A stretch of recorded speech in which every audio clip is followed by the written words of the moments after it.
اور ہم نے قرآن کو سمجھنے کے لیے آسان کر دیا ہے، تو کوئی ہے کہ سوچے سمجھے۔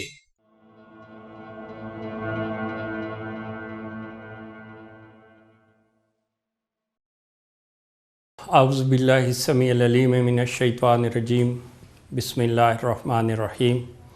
رب اشرح لی صدری ویسر لی امری واحلل عقدۃ من لسانی یفقہوا قولی۔ اللہم صلی علی محمد النبی الامی وعلی آلہ وسلم تسلیما۔ ناظرین، اپنے گزشتہ لیکچر میں ہم پڑھ رہے تھے اسم کے بارے میں تیسری ضروری بات، یعنی اسم کی وسعت، اور ہم نے دیکھا کہ کچھ اسم ایسے ہوتے ہیں جن کی وسعت لامحدود ہوتی ہے، بہت زیادہ ہوتی ہے۔ وہ اسم ایک پوری جماعت، ایک پوری کلاس، ایک پوری نوع کے لیے استعمال ہو سکتے ہیں اور ہوتے ہیں۔ تو چونکہ اس سے اس کی مکمل پہچان نہیں ہو پاتی، اس لیے انہیں اسم نکرہ کہتے ہیں۔ جیسے کتاب، کوئی کتاب، قلم، کوئی قلم، رجل، کوئی آدمی، رسول، کوئی رسول، الہ، کوئی خدا، بنت، کوئی لڑکی۔ تو یہ اسم نکرہ ہے۔ اور کچھ اسم ایسے ہوتے ہیں جن کی وسعت محدود ہوتی ہے اور اس سے ہمیں اس اسم کی پہچان ہو جاتی ہے، انہیں اسم معرفہ کہتے ہیں۔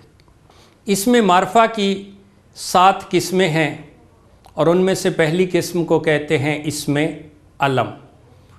وہ اسم جو کسی شخص، چیز یا جگہ کا ذاتی نام ہوں، اسے اسم علم کہتے ہیں۔ جیسے اللہ الہ برحق کا نام ہے، جیسے آدم ایک خاص نبی کا نام ہے، ابراہیم، جیسے فاطمہ، تو یہ ہر عورت کو آپ فاطمہ نہیں کہہ سکتے، کسی خاص کو کہیں گے جس کا وہ نام ہوگا۔ عائشہ، تو اسی طرح آگے زینب ہر عورت کو آپ نہیں کہہ سکتے جس کا اپنا نام ہو، تو یہ اسم معرفہ ہے۔ اسی طرح جہنم، یہ ایک خاص جگہ کا نام ہے، یہ بھی اسم معرفہ ہے۔ مکہ، تو یہ ایک خاص شہر کا نام ہے، تو یہ بھی اسم معرفہ ہے۔ اسم معرفہ کی دوسری قسم ہم نے پڑھی اسم ضمیر۔ وہ اسم جو اسم معرفہ کی جگہ پر استعمال ہوتے ہیں، جیسا کہ ہوا، وہ واحد مذکر، ہوا، 2 کے لیے ہما اور 2 سے زائد کے لیے ہم، صیغہ غائب کے لیے۔ پھر مؤنث ہیا، وہ، شی، ایک عورت، اس سے مثنی ہما اور اس سے جمع ہن۔ پھر صیغہ حاضر مذکر کے لیے انت، انتما اور انتم، تم سب۔ انت، تو، انتما، تم دونوں، اور انتم، تم سب۔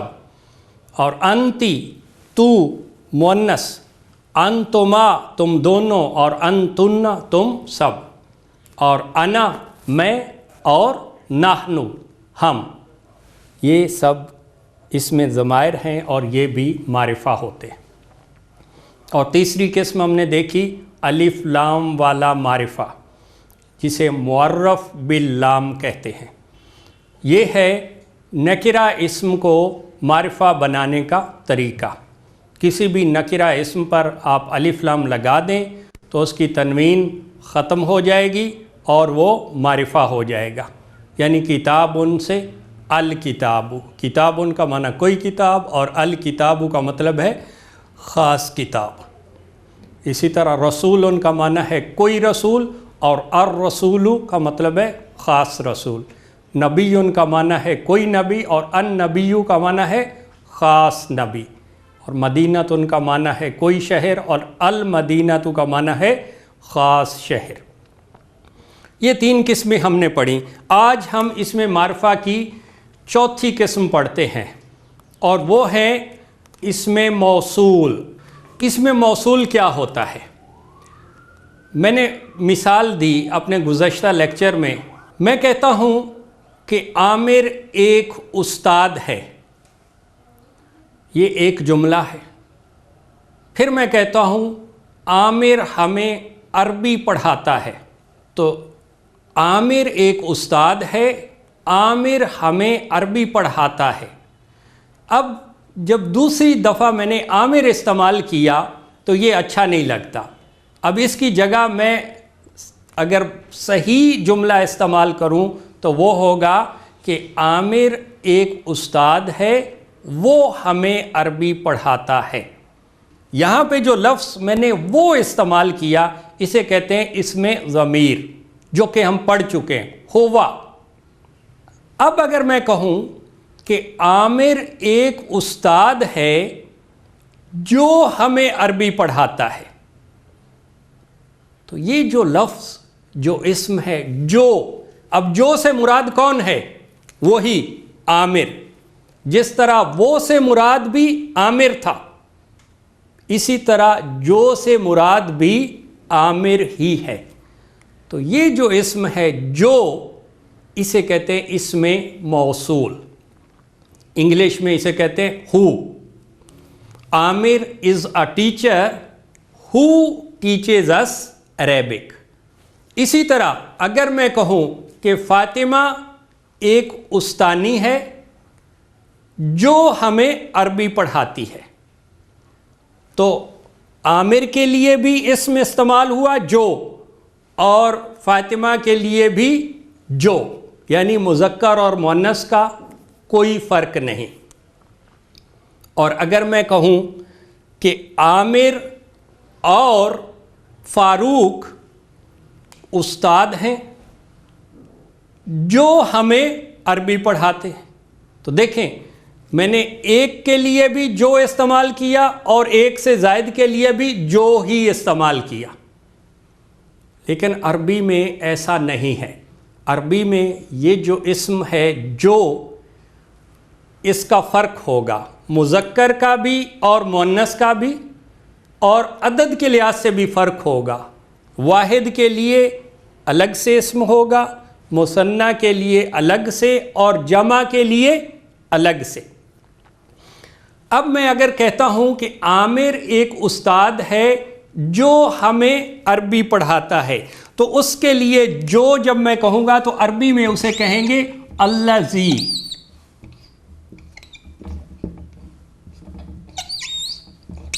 الذی اس کا معنی ہے جو۔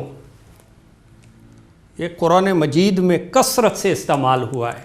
هو اللہ الذی لا الہ الا ہو، الذی کثرت سے استعمال ہوا ہے۔ اس کا معنی ہے جو۔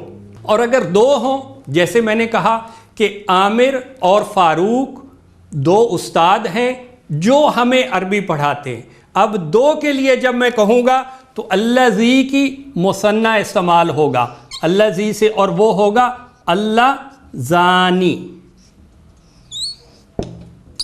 اللہ زانی اس کا معنی ہوگا وہ جو دونوں، اللہ زانی۔ اور جب دو سے زائد ہوں گے، میں کہوں عامر، فاروق اور عمر استاد ہیں جو ہمیں عربی پڑھاتے ہیں، تو اب دو سے زائد ہو گئے تو اسے عربی میں جمع کہتے ہیں۔ تو الذی سے جمع کیا ہے؟ الذین، اور یہ بھی قرآن مجید میں کثرت سے استعمال ہوا ہے۔ الذین، الذین آمنوا، الذین کفروا، الذین آمنوا وہ لوگ جو ایمان لائے، الذین کفروا وہ لوگ جنہوں نے کفر کیا۔ الذین اسم موصول، اور یہ سب بھی معرفہ ہوتے ہیں۔ کیوں؟ کیونکہ ان سے مراد وہی اسم ہوتا ہے جس کا پہلے ذکر ہوا ہو۔ الذی واحد مذکر کے لیے، اللذان دو کے لیے، اور الذین جمع کے لیے۔ الذی، اللذانی، الذین۔ اور اگر بات ہو مؤنث کی، جیسا کہ میں نے کہا کہ فاطمہ ایک استانی ہے جو ہمیں عربی پڑھاتی ہے، تو فاطمہ کے لیے اب میں جب جو استعمال کروں گا تو وہ اللذی نہیں ہوگا بلکہ وہ مؤنث کے لیے ہوگا اللتی. اور اگر میں کہوں کہ فاطمہ اور عائشہ دو استانیہ ہیں جو ہمیں عربی پڑھاتی ہیں تو اب اللتی نہیں استعمال ہوگا کیونکہ دو ہیں. تو اللتی سے مثنیٰ کیا ہوگا؟ اللتانی. اللتی سے مثنیٰ اللتانی. اور جب وہ دو سے زائد ہوں، میں کہوں کہ فاطمہ، عائشہ اور مریم استانیہ ہیں جو ہمیں عربی پڑھاتی ہیں، تو پھر جمع استعمال ہوگا. اللتی سے جمع کیا ہے؟ اللاتی کھڑی زبر کے ساتھ، یا اللائی، اللاتی یا اللائی، یہ دونوں استعمال ہوتے ہیں وہ جو جمع مؤنث کے لیے. تو اس طرح ہم نے دیکھے اسم موصول کہ اسم موصول بھی معرفہ ہوتے ہیں. کون کون سے؟ اللذی واحد مذکر وہ جو، اللذانی اور اللذین جمع، اور مؤنث کے لیے اللتی، اللتانی اور اللاتی یا اللائی. یہ اسم معرفہ کی چوتھی قسم ہے.